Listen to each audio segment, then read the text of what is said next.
What's going on, guys? My name is Aldeniro, and welcome to the 65th edition of the Midnight Hour podcast. I am joined today by usual co-host Jack. Oh wait, no I'm not, because Jack has been controversially suspended from the show once again after a mandatory screening test showed that he was funneling his cut of his Midnight Hour wages into an ISIS sleeper cell, which is quite frankly unacceptable on this podcast. We don't allow stuff like that. I passed the screening test with flying colours, although it did prove that a large portion of my wages were spent on purchasing methamphetamine, but that's something that we actually allow on the show and that we actively encourage. So today's episode is not sponsored by anything, but I will leave the link to Bucket Rocket Designs in the description once again, just to thank them for the amazing thumbnail on this episode. I just love the thumbnail. I keep looking at it and I'm like, it's just so good. It's like made in Illustrator, so you could blow it up and put it on the side of a bus and it would still maintain that exact quality. So that's something that I'm very pleased with. And if you guys want to go and like that Facebook page, it would mean a lot to me, honestly, because the guy who runs it is a very good friend of mine. Anyways, you can also discuss this episode on the subreddit Midnight Hour, which will also be linked in the descriptions of both SoundCloud and YouTube. If you're listening on YouTube, I'd rather you listened on SoundCloud, but you do you. That's what's important right now. If you're listening on iTunes, fair play to you, because I haven't put it on there. Today's episode is a conversation with Business Insider journalist Michelle Mark, who is based in New York at the moment, although she is originally Canadian. It was pretty interesting to get a sort of an inside look at what the media is like from an actual journalist, and I think I talk an awful lot on the show about stuff like the American presidential race, which might seem weird or skewed to some people because of the fact that I live in Ireland, so it's pretty good to get an insider's perspective in that regard. The topic for the discussion is the rise of fake news in the post-truth era, which is a very, very nice title, but I was interested in the growing number of fake news stories that were turning up on my Facebook feed, so I really wanted to talk about that, and it was really good to talk to an actual journalist about it, so just to get their perspective and see what it's like from the media point of view as well.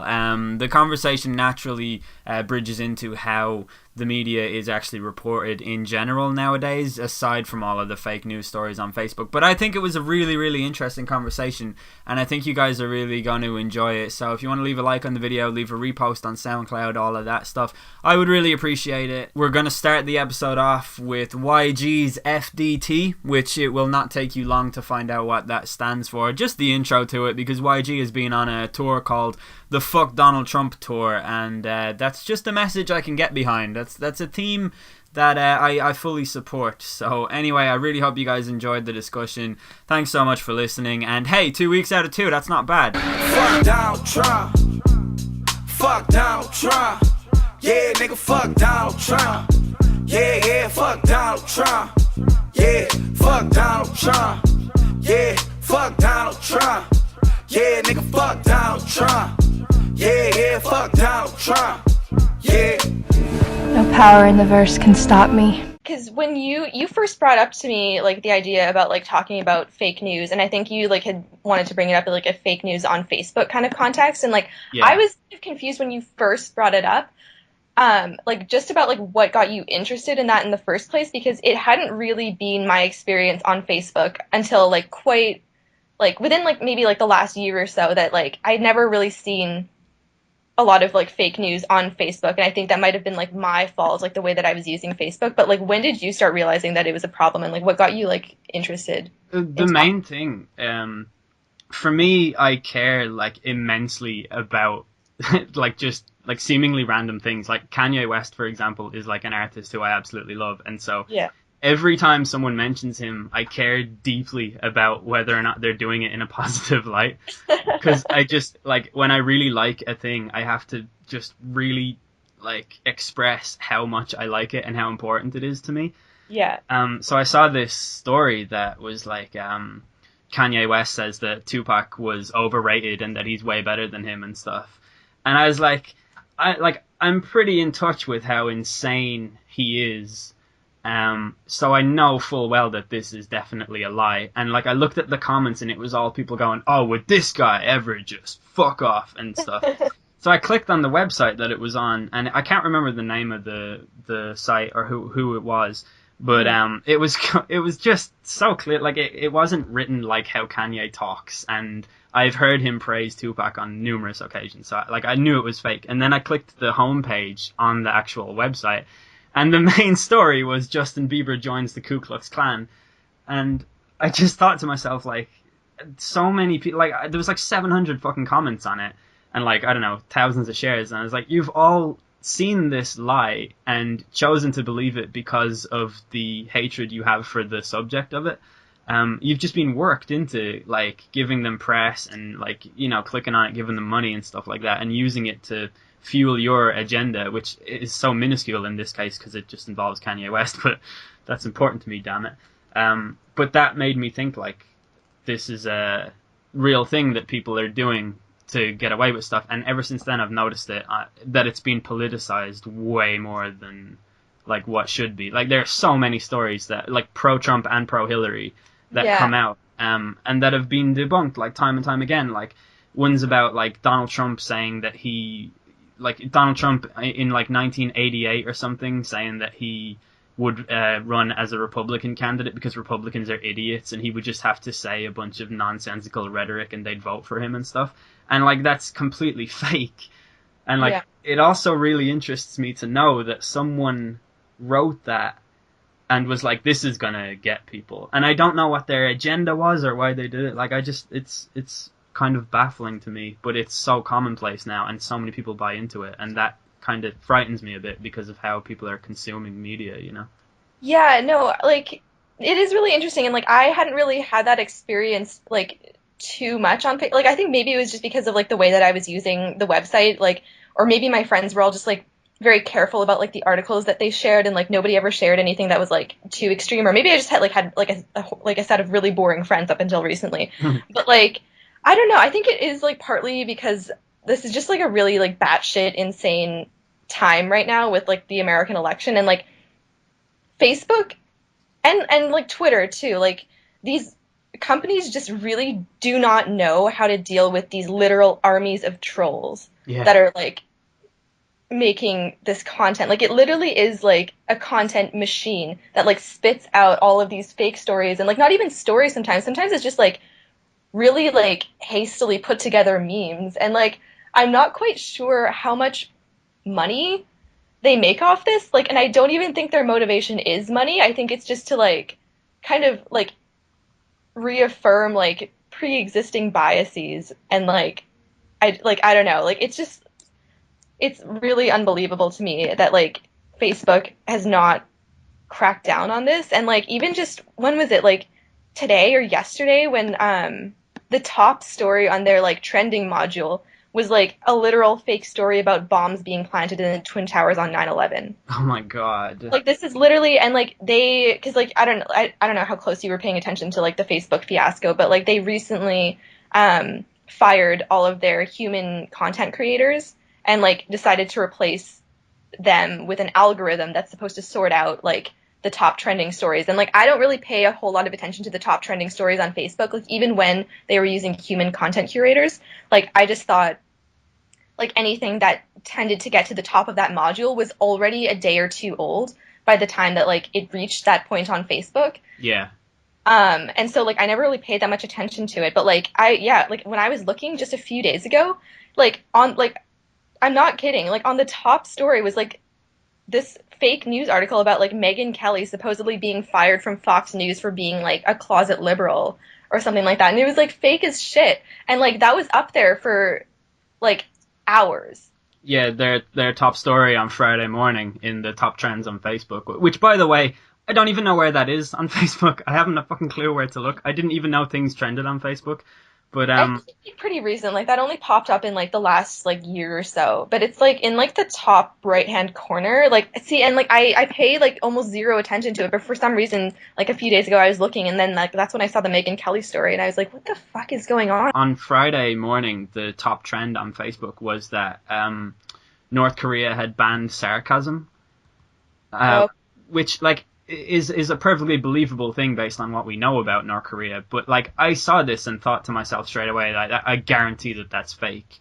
and I went on to Snopes, because they were talking about it on the radio in work and stuff, like, oh, they've banned sarcasm, what a crazy country, lol at them.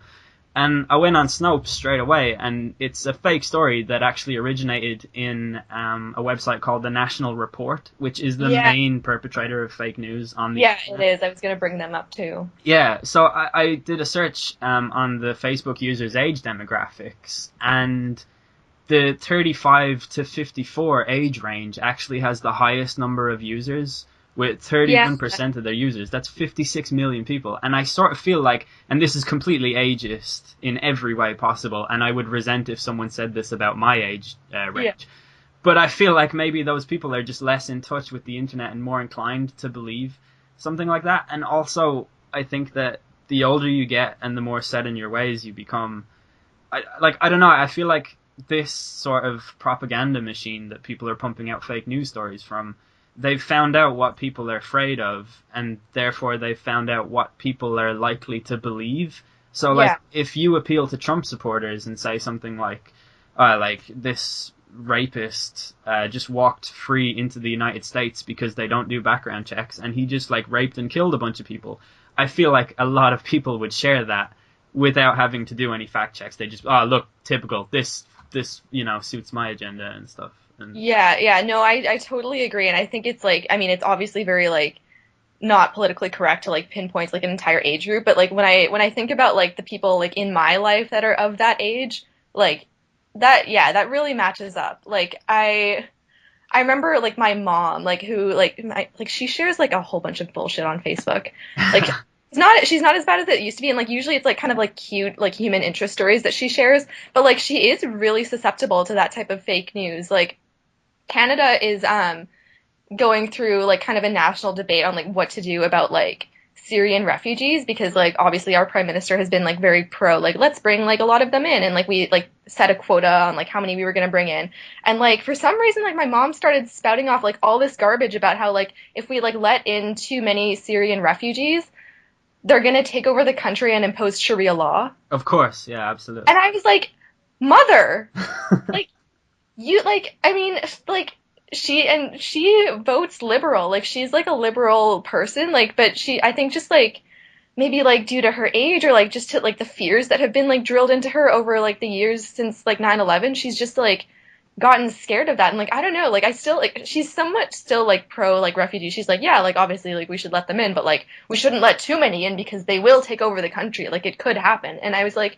I didn't even know how to argue with her, because I was like, that cannot be a serious point of view that you actually believe. But I guess it is. I don't know. That's a really common one in the UK. Well, I don't want to say really common, like everyone thinks this, but there is a huge fear of Sharia law and it becoming the norm. And like there is a perception amongst educated people that Sharia law is already enforced in several areas of London. And if you walk through those towns with alcohol, like I don't know what they think is going to happen, like you get hanged in the street or whatever, but like there are instances of Sharia law being used in London to resolve family disputes and stuff like that. It's basically a court of arbitration, which is their right. Like Judge Judy is an arbitrator that people use, and I don't see anyone being terrified of her, apart from maybe people who are on the show.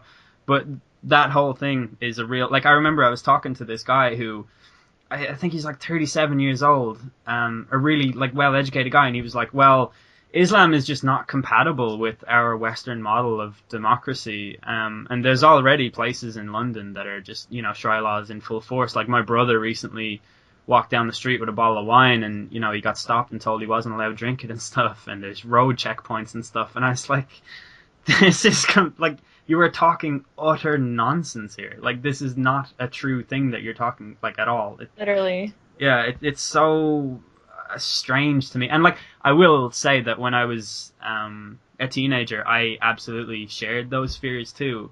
Like, I was really worried about the mass influx of refugees and stuff and how it affected society and all. And I think I got to a stage where I just started researching things. I don't really know what changed in my perception, because I feel like I've always been liberal, but that's not actually true. Like as a teenager I was quite anti-feminist and definitely anti like refugee and stuff, and like I don't know when it all changed for me, but I mean, the statistics are on my side and are definitely on the liberal side when it comes to stories about refugees and, you know, what kind of crimes they bring and stuff. And it feels sad to me that when those stories are reported on by even the mainstream media, there's a huge emphasis put on the fear and how this is going to change your life, and like this is a really important, which it is a really important thing, but like we can't lose sight of the fact that humans are suffering and need places to go, and historically that's never been a problem when those people have been white and Christian. So Yeah. Well, yeah, I mean, I think like there have been like some instances like people are kind of dragging up like old instances where like Irish people or like Italian people like mass migrated to the US and like they were not welcomed or yeah. whatever, but like I don't know if like there's been like anything like the scale of like what we're seeing with like the fear towards like refugees that are coming from the Middle East. Yeah, it is. It's definitely, and I think it is due to like the cultural differences and stuff. Like I'm currently, me and my girlfriend are talking about going to Dubai in December, and like part of me is a little bit like, oh well, like that's not really like I don't really know if I want to walk around the streets with my girlfriend and have her be shunned for showing her shoulders and stuff like that. And like it's an actual like deeply rooted, genuine, sincere fear that I have in there. Yeah. But once I do a search on it and like read some stuff about it, you find out that it's not like it's not about female oppression. It's just that that's what their culture is like. It's just completely different to ours, and it's just Yeah. not the same. Like it you can't think of it as being oppressive just because it's different. It's just that it's not the same as ours, and that's like fine. That's what the world is made of. Like Yeah, no, it is very like you have to kind of like look at like cultural relativism in that sort of sense. I mean, I think that like they over there probably think that like our women are oppressed for like the amount of skin that we show.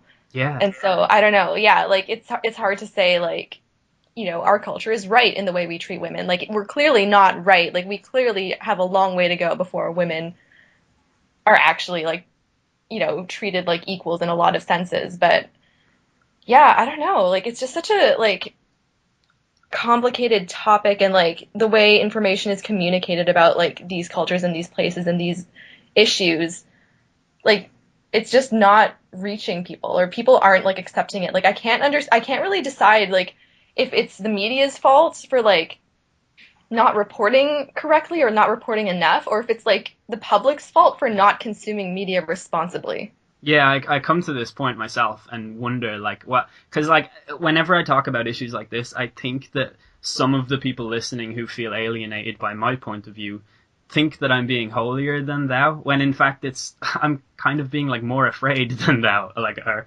whatever. And it's so hard to just get that across that it's a huge cultural issue that we need to address, and it's not a thing where I'm just like, because like everybody has an agenda that they're trying to get across, and I don't want to make it seem like I'm being like, oh, well, you have absolutely no point in what you're talking about. This is all completely made up or whatever. It's just that when people use fake stories to push their agenda, like that is a serious issue. And I read this thing online about how we're living in what's called the post-truth era, which was a term coined.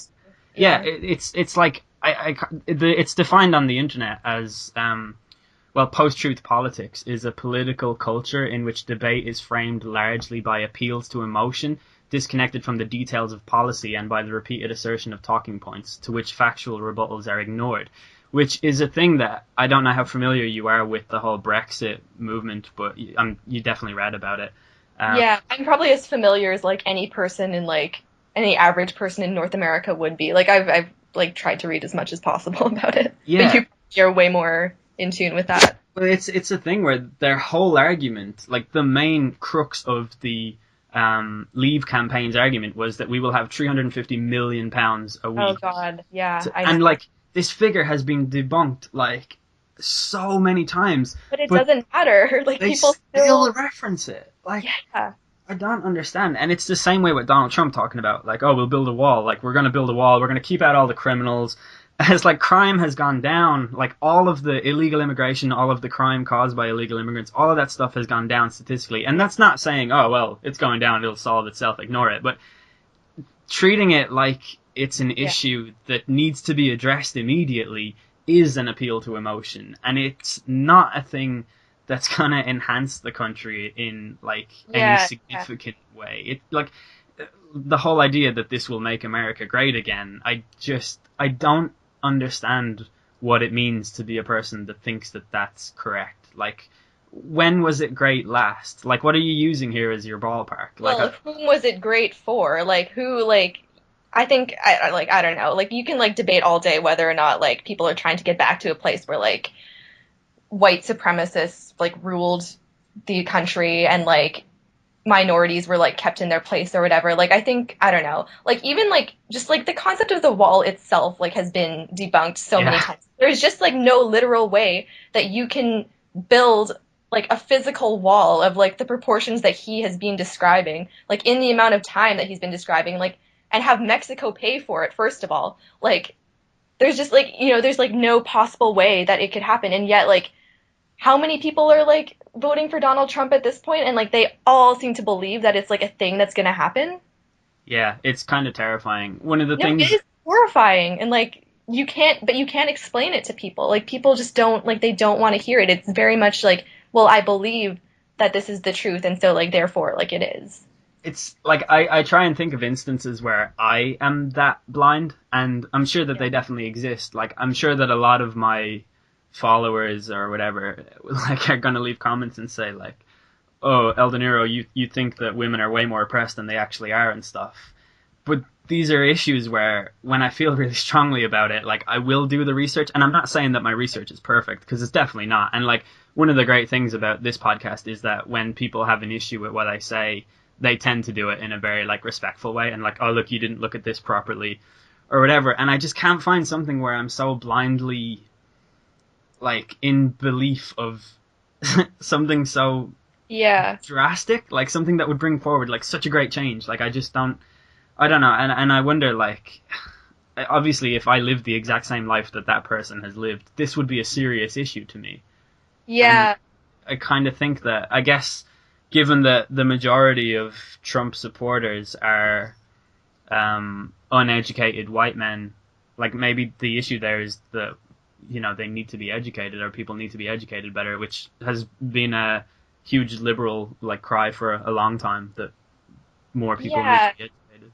No, I have like followed that exact same train of thought, and I think like a lot of what the problem is too is that there's this like sense like from the media that like when you write a story or report a story, like you have to get like both sides of the argument, and like that in this election is just not working because like you can't equate like some of these like insane things that Donald Trump is spouting with like like the things that like the Democrats are promoting. Like you just like it's like equating those two is like, or equating like those types of like points of view or like those perspectives is just like doing a huge disservice to the public. And I find it really terrifying that the perception of Hillary Clinton as a crooked politician is treated like a fact. Like, it's not even up for debate, and yet Donald Trump has done so many like shady things, both morally, ethically, and just in a business manner. Like, there are so many instances of things that are just not being documented and not being. It's all of his crazy stuff is getting reported on, and that's gaining traction and getting him followers and stuff. And he refers to Hillary as Crooked Hillary all of the time, and it's the most childish and obscene thing I've ever seen a presidential candidate do, and it's working. Like, even people who comment on this podcast are like, yeah, well, look, Donald Trump is the worst, but let's face it, Hillary is no saint either. And, like, I don't even understand fully why. Like, sure, she was against gay marriage, but, like, so was Obama, and he's the guy who brought, like, gay marriage in and stuff. And, like, people are allowed to change their opinions over time. Like, in 2001, Donald Trump said that the conservatives were gone way too insane. And now he is the pinnacle of an insane Republican, like, candidate. So people can change the way they think. But I just don't feel like Hillary has been treated fairly at all. And it scares me a bit. Like, I read this article the other day in, oh, damn it, I can't remember. It was one of the New York publications, and they said that they were afraid that Hillary Clinton was going to get Al Gored, was the term that they used. And I read part of that as well. I actually meant to finish that story and then didn't. But yeah, no. where like the media is just like not like treating them in a fair sense, I think was like the point of the story. Yeah, and it's so true though. Like, it's just even people who have no idea of the things that Hillary Clinton is supposedly crooked about, they'll be like, yeah, well, like she is a liar and she is crooked, and these are just things that we know. Like, she's a career politician. Like, would you not rather a career politician be in charge of your country than a fucking, like, you know, a celebrity wannabe? So I think like, I mean, and like speaking, like I don't know. I mean, I'm not a political reporter. I'm like relatively new to like reporting in general. But like what I like feel is going on is that like a lot of like the mainstream outlets, like when they attack Hillary Clinton, I think there's a sense that like because like Donald Trump is like so outrageous and everything he does is like so ridiculous and like generates so much media attention that there's a sense that like if people aren't covering Hillary Clinton as vigorously or like blowing things out of proportion in the same way that like they do with Donald Trump, then like they're not doing their jobs and they're not being fair. So there's this like false equivalency thing like there again where like people like reporters feel the need to attack Clinton for every little thing just because like they're concerned that if they don't, like they'll be accused of media bias. I never thought of that, and that's pretty interesting. And I think I think one of the best examples just came like a week or two ago, like when the AP was reporting on like the Clinton Foundation, and like they sent off this tweet that has since been deleted after like 2 weeks, where it was like it said something like half of the people that Hillary Clinton met with when she was Secretary of State donated to the Clinton Foundation, which is like so journalistically irresponsible. Like it was not half. Like it was like half of the people that they analyzed that weren't there for like diplomatic purposes. So like I think they like took like they like looked at her schedule and they found that like half of like a certain group of people like, and it turned out to be like I don't know like 100 and like or like a little bit more than 100 or whatever had like donated to the Clinton Foundation like after meeting with Hillary Clinton, but it was nowhere near like half of the amount of people that Clinton actually met with, and so it was like grossly misleading, and like the AP like stuck by that tweet for like a couple of weeks, and it really like helped like further this narrative that like Clinton had been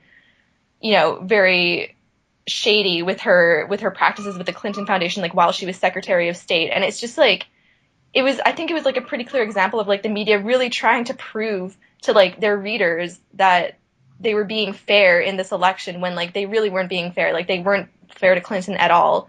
Yeah. And like they ended up having to delete the tweet and like apologize for it. And I mean, I think we're seeing that again as well with like her illness too. Like it's being, I don't know, I haven't really like checked Twitter in like the last hour or so, but like I'm sure it's going on with like what just happened with her collapsing. But it's just like people like reporters like don't quite know how to handle someone as outrageous as Donald Trump, and so like the way that they're handling it is doubling down on Hillary Clinton.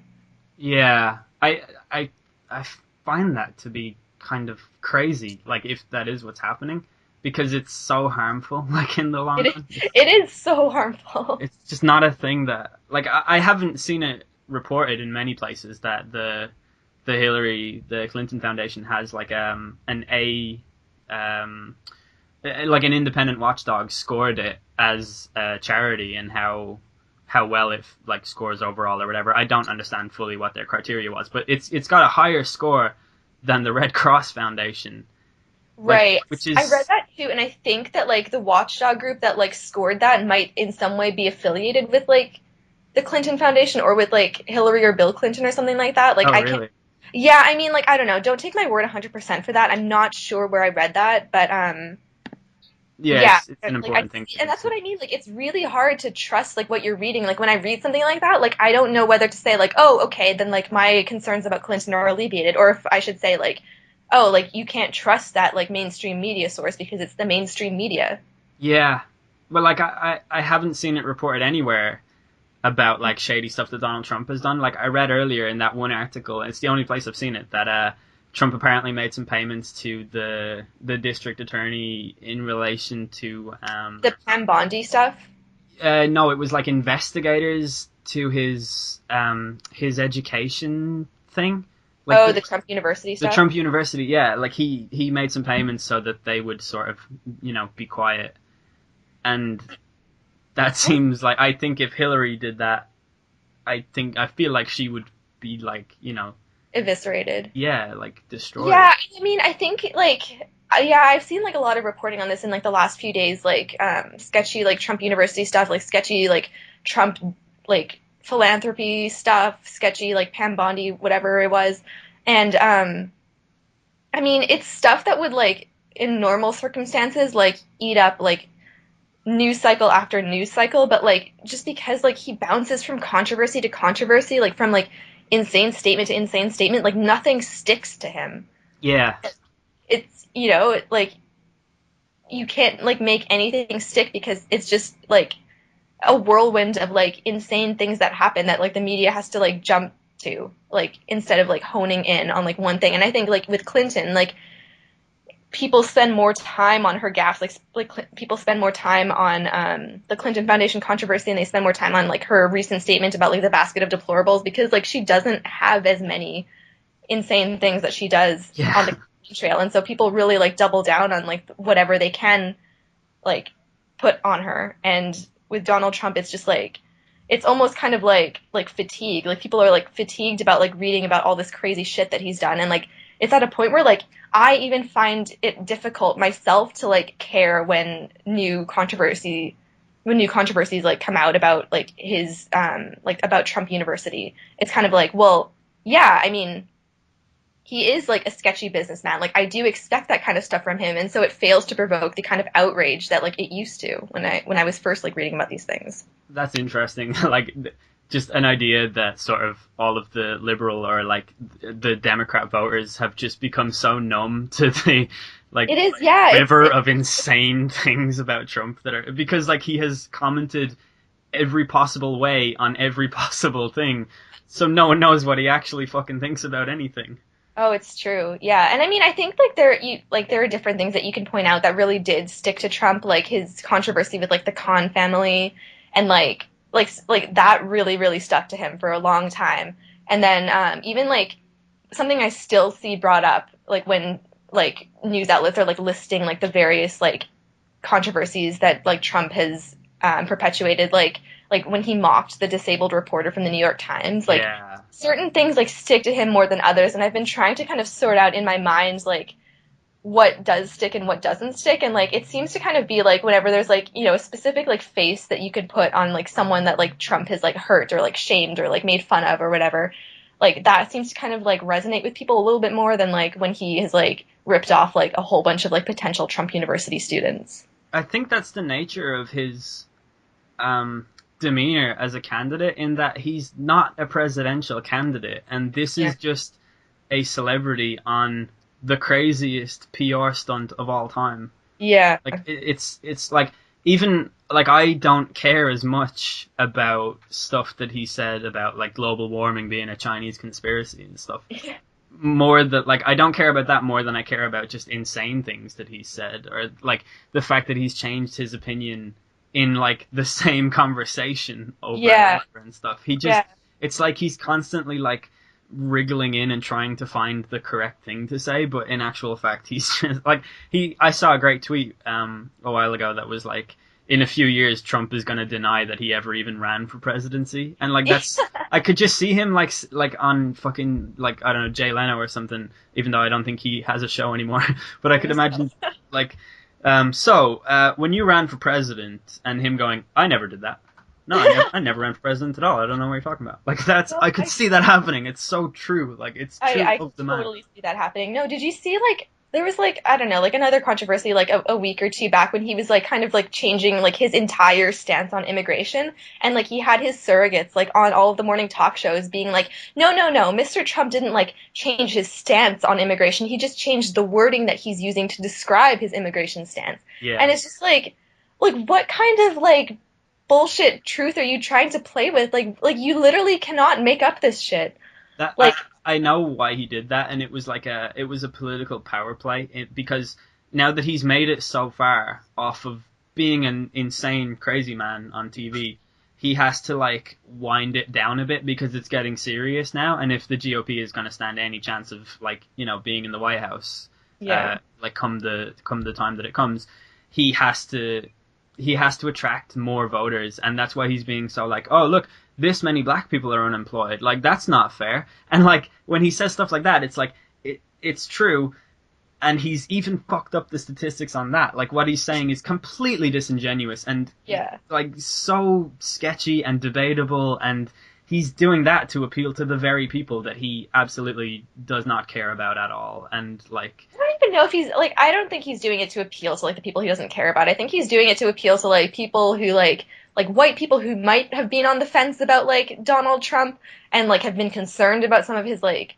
racist comments, and, like, I think he's trying to just, like, persuade more white people to vote for him. Like, I don't think when he went to, like, that black church in Detroit, I don't think he had, like, a single intention of winning over black voters. It was all to, like, make it, or to try and make it apparent that he is not a huge racist. I think that was done to convince white people, not black people. That's actually a really interesting point that I hadn't considered at all. I just assumed that he was trying to appeal to... No, I don't think it is. Like, I think it's all being done to, like, to persuade like middle class, like upper middle class, like white Republicans who maybe are like, oh, but like I don't want to vote for like a racist. Yeah. And so this is kind of an excuse for him to say like, but look, like I'm not a racist. Like I went to this church, like I had these conversations, like I'm concerned about these statistics just like you are. And like I think it's kind of like maybe like the hope is to like make it more acceptable for like those Republicans to like vote for him when like otherwise they might have like sat out this election or like voted for like a third party candidate. Is there a fake news story that you were completely sold by? Not that I can recall, because like usually like when I see like fake news stories like popping up on like Twitter or like in the news cycle, like usually they've already been debunked for me. Like when I saw that like Megyn Kelly thing the other week, like I was instantly kind of like, oh, that's not true. But like yeah, usually like when they like have come to my attention, like they've already been debunked. And I think that's just because of like the news consumer that I am. Like when I see like articles being shared on Facebook that are clearly not true, like they'll be from like the National Report or like something called like the Daily Wire or whatever. I mean, like I know like the news sources that I trust. Yeah. And so like if I see things that like titles that I'm not familiar with, like I never take those claims seriously. I like I'm completely embarrassed by this to a point. But also lots of people who I respect and whose intelligence I believe in also fell for the same story. But it was this one about the world's first head transplant. Oh, I think I have seen that. Yeah, it was talked about on the radio. Like we have a radio in work, and I have had to actually like bring my own headphones to work now, and I can't listen to the radio anymore. I'm so like in fact I think radio in general, from what I understand, seems to be like the forefront for stories like this to break into. Like I think so. Yeah, it's actually horrible. But the world's first head transplant one, like I heard about it and they were talking about it, and like even there's a forum that I'm on all the time, and it's also full of really intelligent people, and they all discussed it like it was a real thing that happened, and I was like, okay, cool. Like I know nothing about any transplant of any kind. Like you could probably tell me that, you know, there's some hard drive connected to my heart and I'd be like, yeah, cool. Like, I mean, that sounds about right. Seems like, legit. Yeah. Yeah. So it just made sense to me where I was like, well, that makes sense. So, like, you can do heart transplants and like you can transplant like skin from one part of the body to the other, or you can use hormones to regrow certain things if you do it like within a certain time period and stuff. So I was like, yeah, like maybe they've been a bit liberal with describing it as a head transplant as such, but yeah, I mean, I'll go along with that. Turns out that was completely fake. Yeah. And it was from that guy, Paul Horner, who owns the National Report website, who I would love to know how much money he makes from the type of drivel that he regularly produces, but I understand that the algorithm change on Facebook actually really hurt his business plan. So yeah, hopefully that's the case. There was another story that the radio ran with that was like Yoko Ono announcing that back in the day she had a relationship with Hillary Clinton. And they were talking about this on the radio as though it were a complete fact. And they were like, yeah, well, that makes sense, you know. Yoko Ono, very liberal, blah, blah, blah. And like, obviously that's complete fucking nonsense. But people get duped like so well to the point where, and I hate this about myself because I'm very, very, well, I used to be very, very cynical. I'm less cynical now. But when people who I respect tell me something that they heard in the news, I cannot straight up get outraged with them or like, you know, express shock with them, I have to be like, all right, well, I'm going to wait till I get home and find out for myself if that's actually what happened, because I don't believe you. And, like, I feel like such a dick when I do that, because I feel like I'm being, like superior in some way, intellectually superior or whatever. No, I have had that exact experience like so many times where it's like, oh no, wait, like I mean that seems like it's really crazy, but I have to reserve judgment until I can figure it out for myself because like it Yeah. just it's happened to me too many times where like I've fallen into a trap where like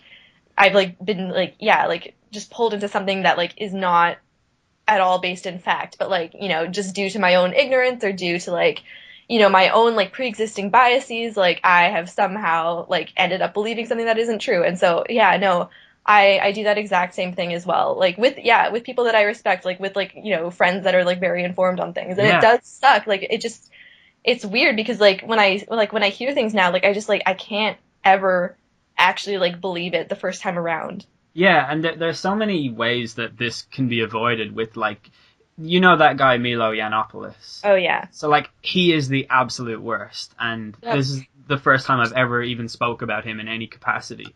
But one of the things that is a credit to him is his ability to win debates with feminists, and he does it because there is so much information available in the world right now that if you have an agenda and, like, the will to go and argue your point, you can pull statistics to frame your argument in such a way that it is not wrong, technically. Yes, and yes. he wins arguments because he's right in what he's saying. Like, all of the statistical evidence he brings to those debates, like, they are correct, technically. You know what I mean? Like, so he goes into those arguments completely armed with facts, and he wins the arguments, and that's why he has such a large following, is because, like, he's right technically, but he's I don't know. I mean, what he I think is that's seeing. like a difficult thing because like you have to kind of just like decide for yourself, like, do I like believe that then, or like what do I believe? Like, do I kind of like ignore certain facts to like fit my own narrative? Like, it's a real mind fuck. Yeah, completely. One of my really, really good friends, who is genuinely the most intelligent person I have ever known in my entire life. He's like technically a doctor. He's in like his 8th fucking year of education because he's done all of the things in medicine and stuff like that. But he did like philosophy for a while, and like whenever I talk to him about just things like consciousness or philosophy, like my mind just gets so fucking blown. Like, he's so intelligent, but he's a fan of Milo Yiannopoulos. Shit. This like presents me with this, like, every time we meet, we argue about the exact things that he argues about, and I don't know, like, the guy is so intelligent, and it's just, this is the way that he sees the world, and it's like, we're both experiencing the exact same world. I kind of feel like maybe he's been in education for so long that he has adapted this sort of maybe privileged sort of outlook. Yeah. And he doesn't understand why other people would be outraged or offended at a certain thing. And like, even when I think about that, I think I'm being sort of like, as if I know everything. Yeah, yeah. It makes me doubt myself, even though, like, I know that they have these statistics that they say, but there are so many other ways in which, like, women are actually not treated the same as men that really do need to be addressed. But when you bring statistics about how, oh no, it's actually fine, look, all of these women are happy, like, and stuff like that, it just, it sort of muddies the water a little bit, and it's, I don't know. I mean, some people just don't want there to be progression. They think that the world is fine the way that it is. And, like, who am I to say that they're wrong? Because in their minds, they are completely right. Yeah, yeah. No, I know what you mean. And, like, I mean, like, we have, like, a similar kind of guy in Canada, Ezra Levant, who, like, does, like, a really similar thing. Like, he'll take statistics that, like, you've never heard of, but, like, presumably are accurate and just kind of twist an argument in his favor and make you doubt every single thing that you thought of. Yeah. And like, I don't know. Like, I've kind of reached the point where I'm like, I don't really trust like anything that I think anymore, and it's kind of like a scary place to be in. Yeah, I know. And there's just, like, I've always been so good at arguing. Like, it's like, ever since I was a kid in school, like, I would argue with the teachers, and I knew that I was right because they would end their arguments with, because that's just the way it is, or whatever. And I was like, all right, yeah, we all know who won this argument. And like, I remember one day in school we had like a free class, and the substitute teacher was like, "All right, look, I don't know anything about this subject, so we're just going to do some debates." And everyone was like, "Oh, I want him on our team." And like, I won every debate, and like, I've never had to really try because I was very convincing in my arguments and stuff. But if I were to come up against him, like, I would absolutely lose. It's Yeah. like, to the point where I would be stumped. I would have no comeback. And like, that really hurts. Like, just to think Yeah. that that's how it would go. And like, all of these things that I thought were completely correct. It's not even that I doubt them. It's because of like cognitive dissonance. I will still be in the face of like statistical evidence. I'll still be like, well, no, I'm right because, and I have to be so sure that I am actually like doing the right thing and like ultimately searching for the truth, which I don't feel like most of like any fake news website is. But I think I've gotten to a point where I believe that the people who are producing this kind of content are doing it because they believe, you know, the end justifies the means in some way, and that it has to, you know, it doesn't matter if it's a lie, it's actually true. We're just all afraid to say that it's true or whatever. Yeah, yeah. No, I know what you mean. I don't know. It's like a fucking scary world to be consuming information in. Like, I don't even, like, I have to grapple with this, like, every day at my job, and I'm like, I don't know what's really true. Like, I just don't know enough. I feel like I never know enough about arguments to, like, make a good case for anything. Yeah, I feel like that too, but I also have this sort of strain, because like, I'm not the most confident person in the world, but when it comes to arguing about the things that I care about, I feel almost overconfident to the point where most of the people that I would tend to argue with kind of get blown out of the water by how sure I am of myself. Yeah. But then when I'm faced with similar situations, I'm like, actually, I don't know. Yeah, yeah. Ugh, I don't know. I wish I had like an answer. I wish I had a like, well, if you like do this, then like that's how you know that like this piece of news is true, or like that's how you know that this argument is the correct one. But like I do not have that answer. Yeah, well, when we're dealing with emotive and divisive topics, there's not really ever going to be a definitive answer other than what the people actually take away from it. But Yeah, I think that's true. I'd really like to find a way to encourage people to just not fall for this type of bullshit, and I don't know how, because even like, I get people tweeting me like, "Oh, hey man, what do you think of this?" And I'll be like, "Well, this is complete bullshit and it's fake," and they'll be like, "Oh, sorry, thought it was real." And like, I really want to get the point across, like, be more fucking vigilant about what you're Yeah. digesting here, because like, it is important. Like, Britain just voted to leave the EU, and they didn't do it because of the facts. Like, Michael Gove said, people are sick of experts. People in this country have had enough Oh God, I of know. what the three-letter acronym companies telling us this and that. People don't want that anymore. And like, I feel like when we continue to muddy the water like this and allow this like type of bullshit to float to the top, people are getting sick of the truth, and they want to just believe in, you know, And their, what they feel, yeah. yeah, their racial prejudices and stuff like that. Yeah, like their gut instincts or whatever it is that like Yeah, they just want to know that those like inner prejudices are correct. Like, they just want confirmation of that. Like, it's like, I don't know. Like, even I know from being cynical about certain people that I can provoke a certain reaction from them if I act in a certain way, and then when it happens, I get this really like perverse satisfaction where I'm like, I fucking knew this guy was a racist or whatever. And like, it's just the opposite thing that's happening. So like, like, at no point am I trying to say like that I am better than everyone else because of the way that I act or the way that I consume media or whatever. But I think it's just really important to be vigilant about what the media that you're consuming is like.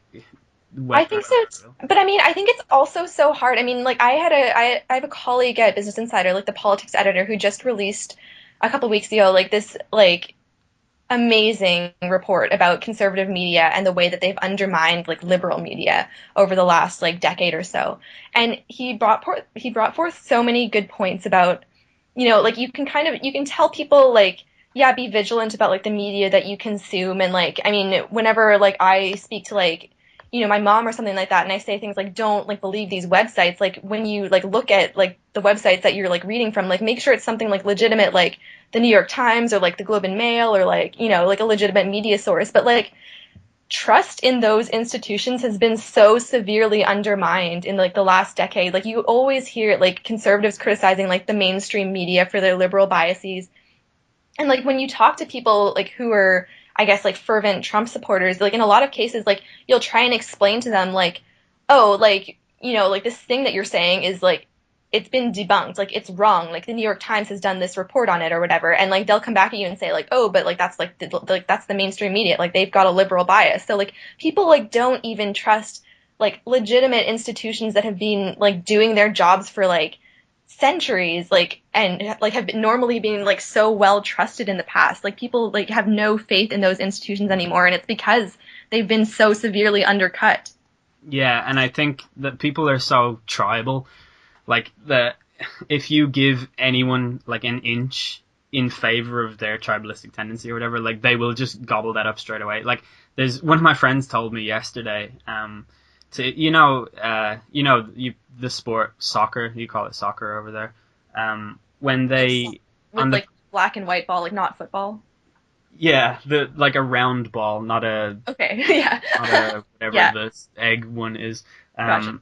Well, when the Premier League, which is the English Football Association league, when they announce which referee is refereeing certain fixtures amongst the bigger teams, if you read the comments, they announce it on Twitter, so they'll be like, "Oh, the referee for this game is Michael Oliver," and like this game between Arsenal and Chelsea is refereed by Michael Oliver, and the comments underneath, like the replies, the tweets, are people from both sides saying, "Oh, well, this guy hates us, so we're not gonna like do well in this game," and stuff. And I always go back to football when I'm thinking about how people get divided amongst different things, and how, because I think sports really brings out this scary and sort of terrifying ability in seemingly normal people to just transform into absolute monsters who believe in insane conspiracies and stuff like that.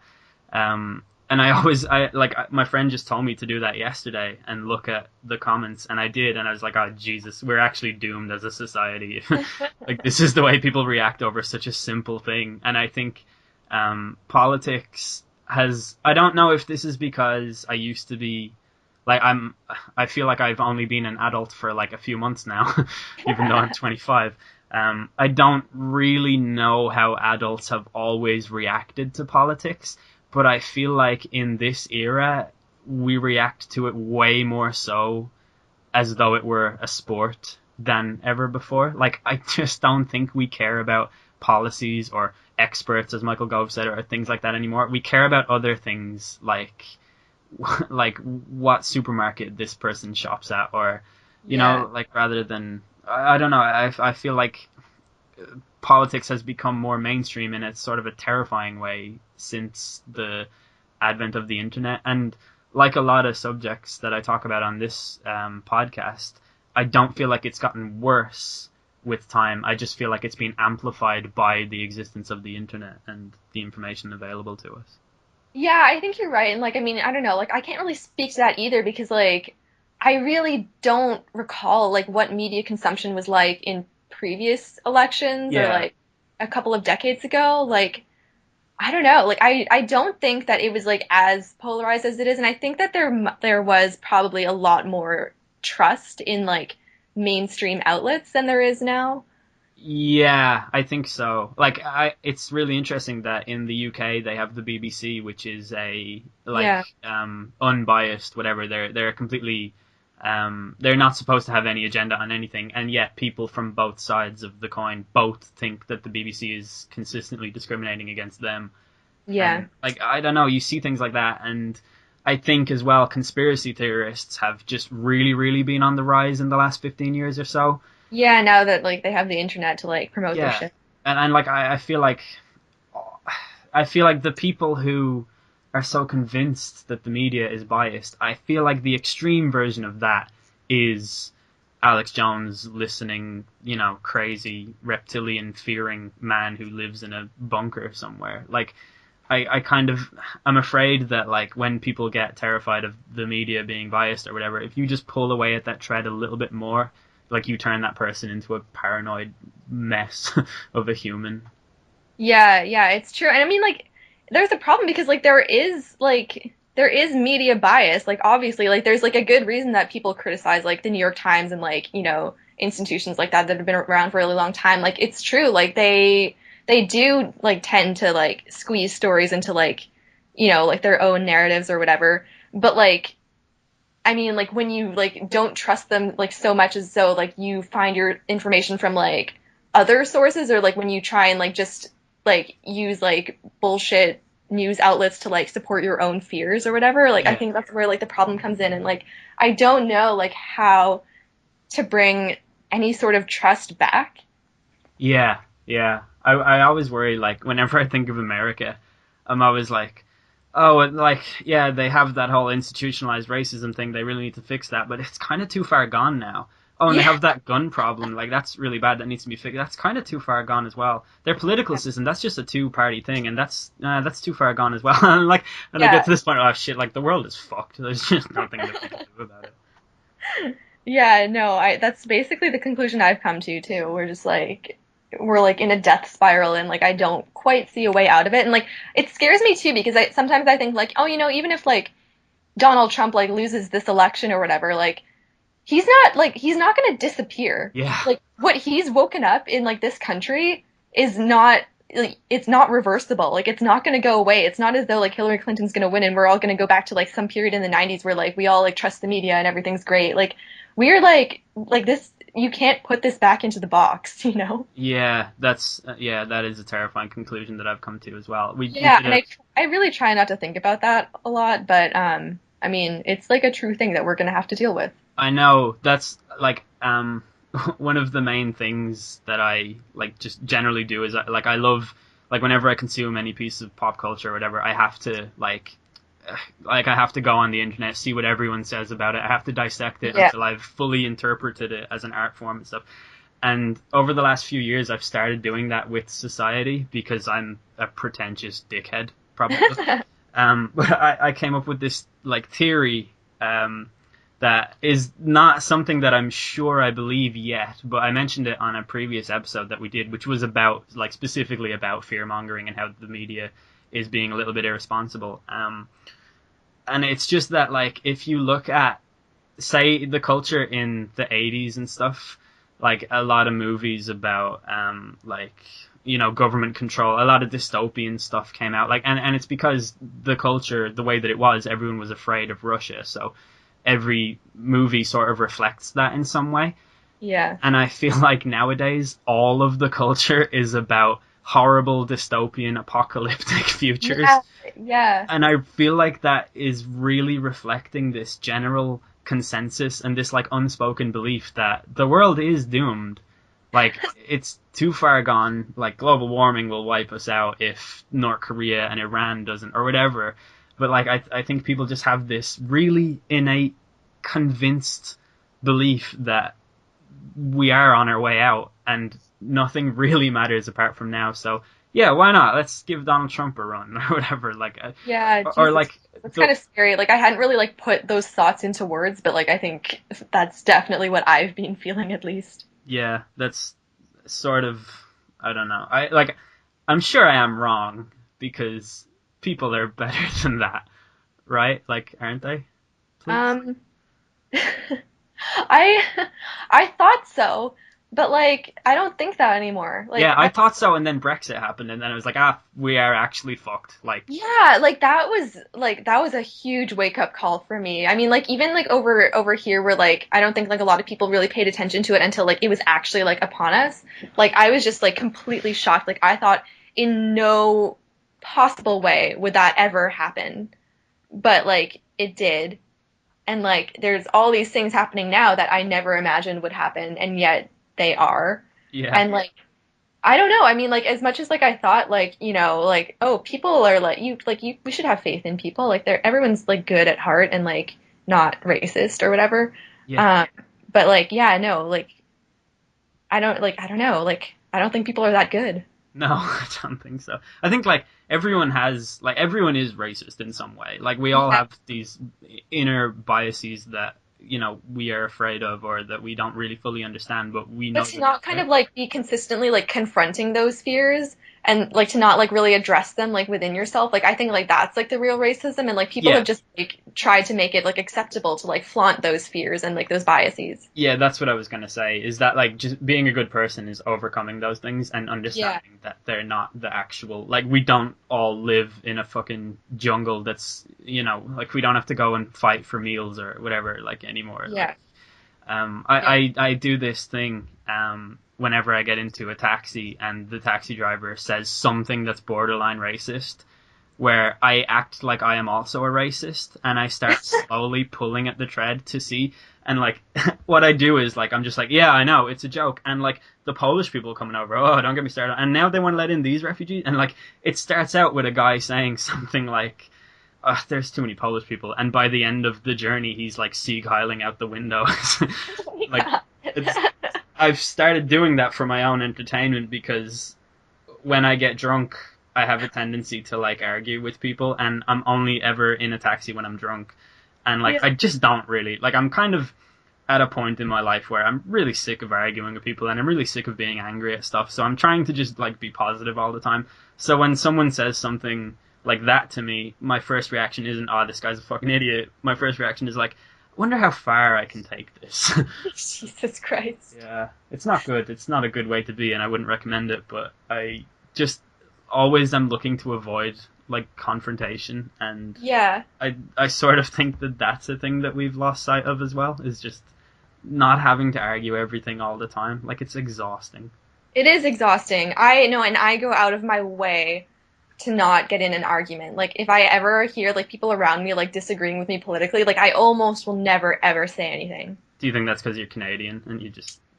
You know what? Yeah, like, I've tried to, like, kind of, like, figure out what is actually going on in my brain when that happens. I think, like maybe part of it is, like, cultural, where, like, we just try to get along. But, like, I mean, I think even in Canada sometimes, like, I would just, like, defer and like not really like address like an argument that's like right in front of me. And I think like maybe like that's like partly because of like my gender, like maybe it's partly because of like my ethnicity, like maybe it's just because like I was like a shy kid growing up. Like I don't know what exactly it is, like, but I think that like I think it's been exacerbated as I've grown up, and I think like I mean now I'm like a lot less willing to argue than like I used to be. Yeah. I don't know. Maybe it was part of just like me not being like an angry teenager anymore, or like maybe it's just because like I'm just like too scared of the world to even like come out of. I think I have like I think I have a little bit of like both of those things, where I'm just like, I don't know, like I'm tired of arguing with people, but also I've argued with so many people who are just openly racist, and I've tried to tell them that they're wrong and like blah blah blah, and like it never goes anywhere. And you know that old saying about arguing with a fool, like it's so true. You're just wasting your time, and it is. Yeah, no, it's really true. But if I could end on one note, it would be to just tell people to be vigilant about the things that they're reading. I don't know if you have anything to add to that, like ways that people can be more like aware of what they're consuming or anything, like from a journalistic point of view, maybe. I mean, like, yeah, kind of. I mean, like, I always advise people to kind of like find, like, I mean, I don't know, like people who are on Twitter, like I advise them to like look up journalists that they respect and like kind of keep an eye, like when they're reading articles, like where does the article come from? Like, who is the journalist that wrote it? Is it someone that you respect, or is it someone you've never heard of?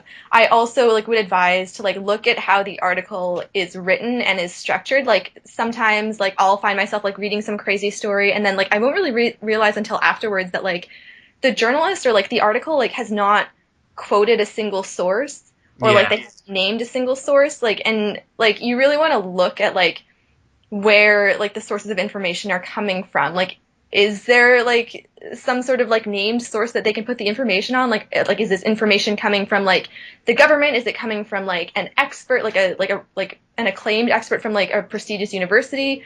Is it coming from like some guy who's like the head of some like extremely right-wing think tank or whatever? Like, I mean, it's all about like kind of like identifying where the information is coming from and deciding like whether or not you trust it. Like, I noticed that like a lot of times, like when, especially because like I used to cover like a lot of immigration related stories when I was at my old internship. Yeah. And so I kind of got like familiar with like which think tanks I was okay interviewing and which think tanks like to like kind of avoid, because they were just very like, I found that they promoted like a lot of conspiracy theories and could never really like back up their information. Yeah. And so like when I look at like some of like like the articles now that like get spread around by like my friends or like by like legitimate sources too, and like I noticed that they'll quote like some like crazy like libertarian like so-called expert or whatever. Like I know that like I wouldn't trust information coming from that source, but like I don't think everyone else does. And Yeah. so like I would just I don't know. I mean, it seems like a lot of work to kind of tell your average media consumer like know the publication that it's coming from, know the journalist, find out if you trust them, like look at like all of the different sources that they're using. But like I think like I mean even taking like small steps in that direction would be beneficial. I mean, like if there's a story that isn't like quoting anybody that's named, like maybe like take that with a grain of salt. Yeah, that's actually the hallmark of a lot of fake news stories, is that they don't even bother to look up like who the Ministry Yeah. for Foreign Affairs is, but they'll say, well, the Ministry of Foreign Affairs said this, but they don't Yeah. even name the person. Yeah, yeah, no, it's true. And then I think especially like, you know, you can kind of like fall down a rabbit hole when you're looking at like all the digital outlets that like aggregate stories. And I mean, like the publication that I work for now and like the publication that I like worked for previously, like it, I mean, it's unavoidable. Like aggregation is a part of what it is to be like a publication in the digital age. So you are gonna, you know, have to do that kind of stuff. But like, I think that I mean, especially like during breaking news events when something's like happening that you're not quite sure and like, you know, news outlets are like getting things wrong or whatever. Like, I think when you're looking at sources that like, that say things like, oh, like this happened according to like, you know, Sputnik News or whatever, like you really have to be careful when it comes to like attributing like information to like other news sources. And like, I mean, I would try like, especially like in those breaking news events, like I would try to only like get news from like, wire services like the Associated Press and Reuters and like, you know, well-established organizations that have bureaus in like different like foreign countries like the Times and like the Washington Post. Yeah. Like it's I mean, like we as like a digital publication that's based in New York, like we do our best to cover those things, but like when we're aggregating like it's impossible to vet all of the information that's coming out. Like at a certain point we have to kind of be like, oh, like this local news outlet like says this happened, so we're going to put it in our story. Like I mean, that's kind of like just like I've accepted like that's what we have to do in those situations. But like I mean, as a reader, like I would be more inclined to like go with like wire service content. Yeah, I actually started following AP on Twitter, just to read the replies they get to their tweets at first, because it's just the worst. The worst people on the internet are on there. But actually, like, I find myself reading a lot of their stories, and it's sort of comforting to know that you are generally reading stuff that comes without a bias and that is like factual, you know, like. Yeah, I mean, I wouldn't say like without a bias. Like I think Yeah, it's I dangerous know. to Yeah, like yeah, like that they're not biased. But I think there is so much to be said for organizations like that have bureaus like across the country and across the world where like reporters are actually on the ground reporting things. And like I worked for a yeah, wire service in Canada. Like I interned not this past summer but the summer before at the Canadian Press, and like you know like there was no aggregation there. Like if we were like reporting on something that happened in a different city, like we would send a reporter to that different city to figure out what's going on. yeah. That's And like, awesome. you know, yeah, and like I mean places like you know Business Insider, which I work for, and like the International Business Times, which I worked for before, like like even like BuzzFeed or like you know Vice or anything like that, like they're headquartered in like big cities like New York. Like we're not going to be able to like send reporters out to like every single other like city when like breaking news pops up or like when there's like an instance of like police violence or like if you know someone like some city like in the south like has like a terror attack. Like we're not going to have people on the ground for that, but like the wire service places will, like the New Yeah, York Times will send someone there. And like I mean I think you know I mean just especially for like those breaking news stories, like I wouldn't even like advocate that you look at like you know like the shit that's coming down on Twitter when that stuff happens. Like I would just kind of solely rely on wire services. really. I kind of think that Twitter is like I really veer between these two completely extreme points, but I think Twitter is awesome as a news service, Mm-hmm. but also the worst. So I don't like with No, breaking news same. stuff. Yeah. Like I don't know how it happens. Like because I don't follow many people on Twitter at all.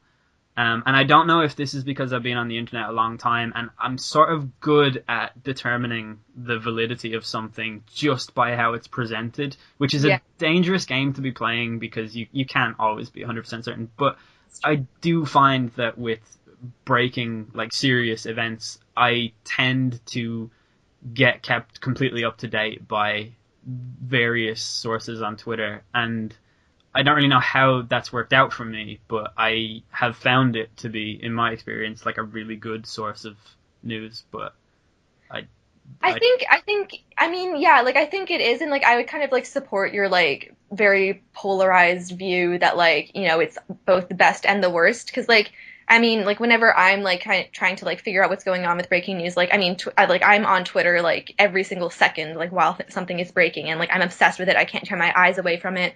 But I also remember like when things have gone very badly wrong with like that sort of notion. Like, do you remember like I think like we might even have been like chatting when this happened, but like remember the Boston Marathon bombing?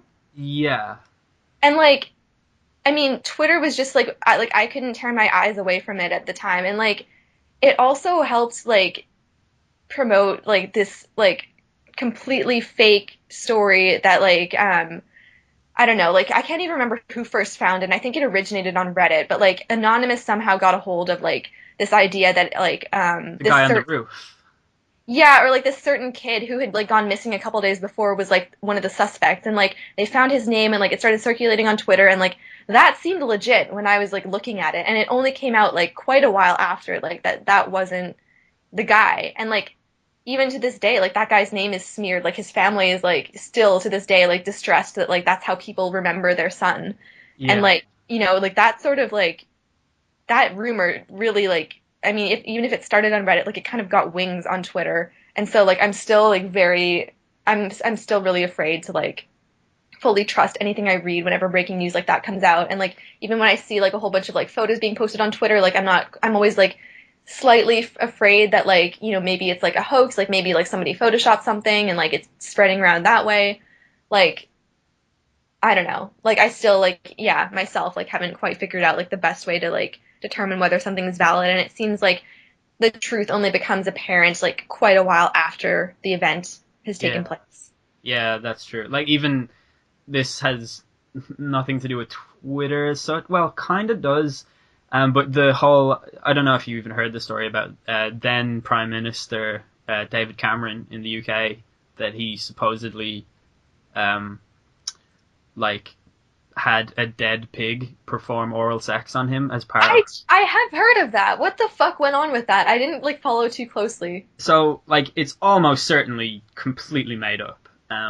It came from a biography written about David Cameron that was co-written by a Daily Mail journalist, which Gotcha. immediately screamed like brake lights. Yeah. Like, Yeah. and she was asked about it, and she said, "No, our source never confirmed or denied anything about it. Like, we just wrote exactly what he had said at the time." And he's been unavailable for comment ever since. And that's the thing that happened. Twitter got a hold of it, obviously. It became a huge thing. David Cameron had to publicly deny it and stuff. But, like, I don't like David Cameron, and for reasons I don't fully understand about myself, I wanted that story to be true, which is just a horrific thing to know about yourself. Yeah. Like, and it's nothing to do with like politics or like finding the truth. It's about like an addiction to like some hatred or like an addiction to the biases that I have within me, where I want to be like, yeah, well, that's what conservatives do when they go to their fancy schools. Like, that's just what happens, folks. Wouldn't have happened at a liberal arts school, I can tell you that.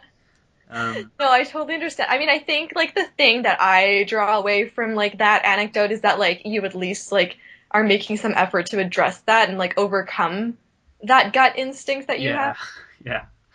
I I've mean, I think that's like that's the important thing like to take away from this conversation. Yeah, I guess so. Yeah, I've been told that I'm a very analytical person, so it's good to know that like I actually analyze my own thoughts instead of going like, oh Yeah. well, this guy You're like, fucked the oh, dead he pig. really, oh my God, Yeah, that's horrifying. Yeah, no, I definitely like remember reading about that like a couple weeks back, and just for some reason never followed up on it. I'm gonna have to do some reading because like that's just really, really funny. Yeah, I know. But like there are so many people who think that that's definitely true, and like even though I know that it is 99.9% untrue, I'm still like maybe. Yeah, like probably, like I mean that's probably what they do at those universities, like you know. No, I mean like yeah, no, I like yeah with my like own bias against like conservative private schools or whatever, like I can see that happening. Like did they haze him? Like yeah, maybe. Yeah, that's like I've heard worse stories about what they do at like rugby colleges and stuff. Yeah, yeah. Yeah, Oh my god. I guess we'll end the podcast on the note that if the story doesn't come from Alex Jones, it's fake. And provided by reptilian shape-shifting beings. So just be alert, sheeple, at all times. I support that conclusion. Great. Thanks for coming on the show. Yeah, thanks for having me. We should do it again. Yeah, definitely.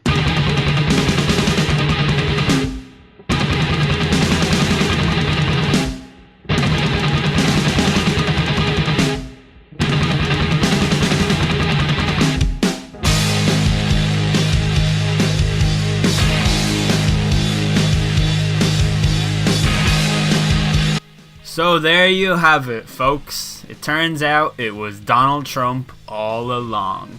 For real though, that is the end of the episode. I hope that you guys enjoyed it. If you did, please do all of the nice things that imply that you enjoy a thing that I did, such as liking the video and liking it on SoundCloud and doing all of that stuff. I just want to add that this episode was actually recorded on September the 11th because I think even now, like, time has moved along since then. So the illness part that we were referencing about Hillary Clinton was that she collapsed on 9/11 and was diagnosed with pneumonia, or at least that's the story that they told in the press.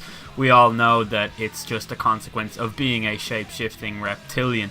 But yeah, I just thought that I would add that in case anyone was confused about that little moment. The song closing the podcast is Artsars by a band called Japandroids, because quite frankly I doubt there is copyrighted material within this song because it's a very old one of theirs. But you guys should check out their album Celebration Rock. It's a really good album to just jump up and down to, shout all the lyrics at the top of your voice while getting blind drunk on a Tuesday night. It's my Tuesday routine. I don't know about you guys. But no, that is a really cool album. They're a really cool band. They're also from Canada, so I guess the theme there is that we have a Canadian guest and a Canadian band to close out the show. I'll leave links for Michelle's Twitter and Business Insider page in the description, so if you guys could check those out and be nice, because I really appreciate having an actual journalist on the show. I just think it gives us just a really nice insight, a nice bit of credibility as well for the podcast, which is pretty cool. And I hope to scale out the type of guests I get on the show in future. But anyways, until next week, I will see you guys. Hopefully you guys have enjoyed having 2 episodes in a row for the first time since 1997. I've been El De Niro. Fuck conventional outros and fuck this podcast.